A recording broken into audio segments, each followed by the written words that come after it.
Of being a woman or child in South Africa. In Inanda, north of Durban, it seems to be a whole lot tougher. The area remains South Africa's rape capital, and there's been a spike in the number of cases reported. President Ramaphosa is in that troubled area today, assessing service delivery. Reporter Desan Tatia is standing by. So what specifically then, Desan, good afternoon to you, is the President doing there? Well, the President is here to check in with police management at the station to see how they are coping with that increase in the number of crimes. So that equates to just over a 20% increase in the last crime statistics that we saw.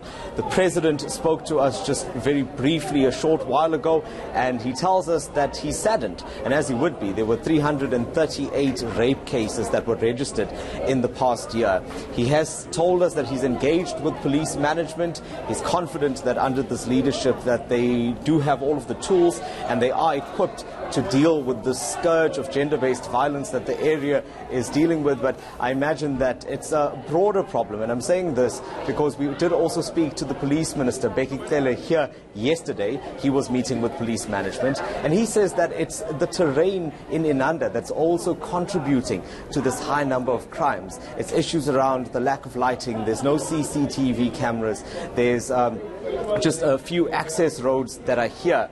And the President's visit then will also deal with those issues because he is launching the district development model in eThekwini. That is why he's here.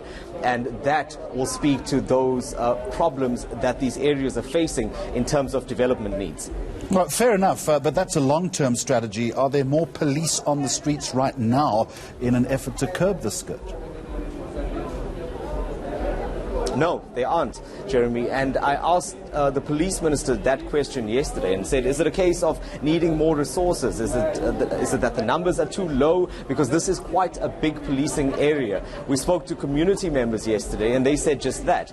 They said the issue is that there are some parts of Inanda which would require police to drive almost an hour to get to if they were to respond to a crime. So they said that that's simply too big and that doesn't equate to an efficient response from the police service.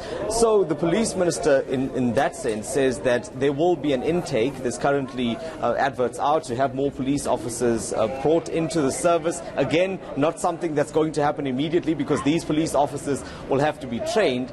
And he says that the request from the station was that they want about 44 officers in addition to what they have to deal with the problems. He says he can't guarantee that they'll get those numbers, but he's also encouraged police officers here to work smarter, whatever that means, to work with what they have to ensure that they can deal with this crime more effectively. And in the meantime, mothers and daughters remain in fear of their lives.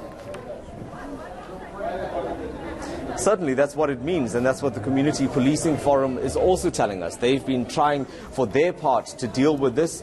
They've narrowed it down to the high number of shebeens and taverns that you find in Inanda, and they say that that is where criminals hide. That is where they can drink, in some cases, 24 hours a day, and that's where a lot of crimes are planned.